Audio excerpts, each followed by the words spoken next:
What former FBI Director James Comey just told NBC News just minutes ago about, among the headlines there, Trump tried to burn down the institution of the FBI. That is rough stuff. In a little while, I'll talk to my colleague Joe Scarborough here about President Trump, who's using the enhanced credibility he's claimed over the Mueller report to attack old enemies. Big show tonight. We begin with former FBI Director James Comey speaking out about the special counsel's probe. In an exclusive interview with Lester Holt on NBC Nightly News, Comey discussed Robert Mueller's conclusions, as described by the Attorney General on Sunday. More importantly, however, he weighed in on what we still don't know about the special counsel's report, which no one has seen. Among those unanswered questions is why Mueller did not make a call on whether the president obstructed justice or not. Comey says the whole point of a special counsel was to prevent political appointees like Attorney General Bill Barr from making that kind of decision. Let's watch. Mr. Mueller decides not to make a judgment on that particular issue. Does that alone surprise you? It does.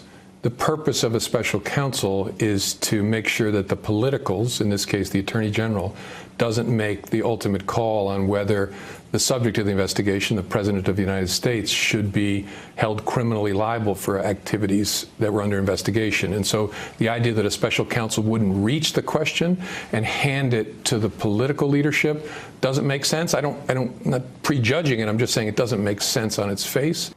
Doesn't make sense to a lot of people. Comey, who was himself a central witness in the obstruction case, says he doesn't understand why the president wasn't subpoenaed to answer questions about obstruction. Do you ask yourself why Mueller did not subpoena President Trump to try to get to the heart of this intent question on obstruction? Yes, I do.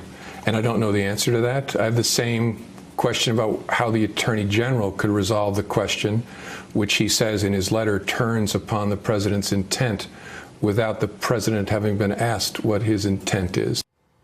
And Comey said the conclusion of the probe, it vindicates the FBI itself, which has been the subject of the president's relentless attacks. Do you take this as a rebuke of you and your leadership and the FBI? No, I actually see it the other way. It establishes, I hope, to all people, no matter where they are on the spectrum, that the FBI is not corrupt, not a nest of vipers and spies, but an honest group of people trying to find out what is true. I'm joined right now by Democratic Congresswoman Sheila Jackson Lee of Texas, who sits on the House Judiciary Committee. Michael Schmidt covers national security for the New York Times. Cynthia Axne is a former federal prosecutor, of course, and Heidi Presley, national political reporter for NBC News. I want to go to Michael on that. First of all, Comey looked to me like the guy Trump should be afraid of, because he looks like a law enforcement person who his wonderful way of saying, how could we not have investigated the Russian situation? How could we not? All the evidence and all the smoke, if you will, of a deal between the president's people, the president and the Russians, all the interactions between them. He said, imagine if Obama, in a parallel universe, had those kind of relationship with the Iranians. Do you think we might have investigated it? I mean, it was powerful. What he's hitting on here is the perception problem that Barr has, because the special counsel, the person, as Comey was saying, who was there to follow the facts, to insulate the investigation, to make sure that the result was not looked at politically, for some reason didn't make a decision. 200 years of the Justice Department, I can't find anyone who found an example of this, where a U.S. attorney, essentially what Mueller was here, couldn't come to something. And what Comey is saying is basically that leaves the decision to go to the politicos, to go to Barr, to go to Rosenstein. And he knew it would go to Barr. And they are the ones that make it. So the decision, Barr may have made the right call, but the perception is that he, the politician who wrote the memo, many months ago, unsolicited to Trump's legal team, is the person who was the ultimate decider. Congresswoman, a lot of people defended their vote for the war in Iraq by saying all we did was give him the authority to go to war. Right. You gave it the W. He was going to go to war. This guy, Barr, was appointed after he wrote letter after letter, article after article, how he was going to support the president on obstruction of justice. You give him the authority, he's going to use it. Chris, I remind you and the American people of the Article I authority, and that is our authority in the United States Congress. Although elected, we will have to take off the political hat and really get into the investigatory hat. The American people deserve it. I'm not deterred by the Mueller report. It is done now.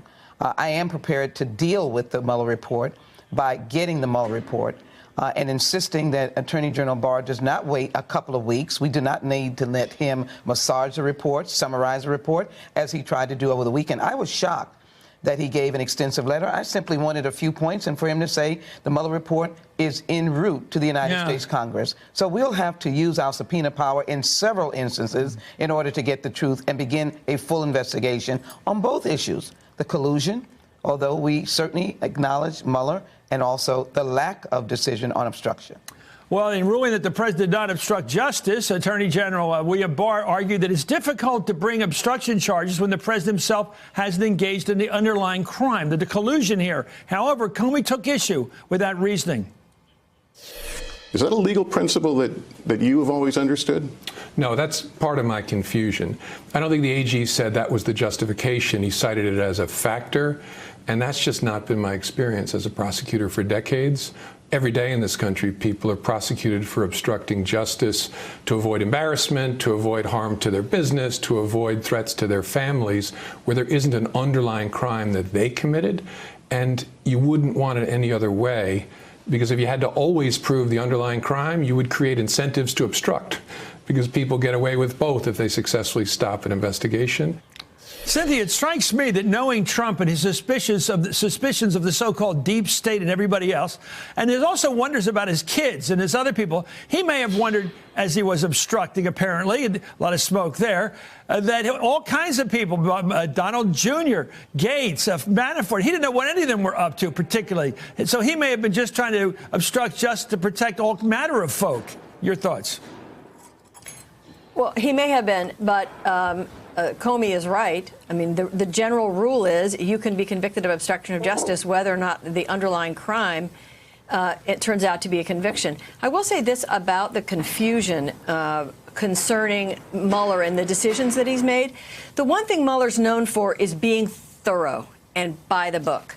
And we can safely assume that Mueller gave the reason why he'd made this decision not to make a final call on the obstruction. And he wrote that in his report in some detail and argued it with legal citations. For some reason, Attorney General Barr did not feel the need to share that with us. And that does concern me, that instead of telling us why and what Mueller was thinking, which is so critical to this report and to the findings, he chose to just put his own spin on what had happened. And that's a big concern for me. Hey there, I'm Chris Hayes from MSNBC. Thanks for watching MSNBC on YouTube. If you want to keep up to date with the videos we're putting out, you can click subscribe just below me or click over on this list to see lots of other great videos.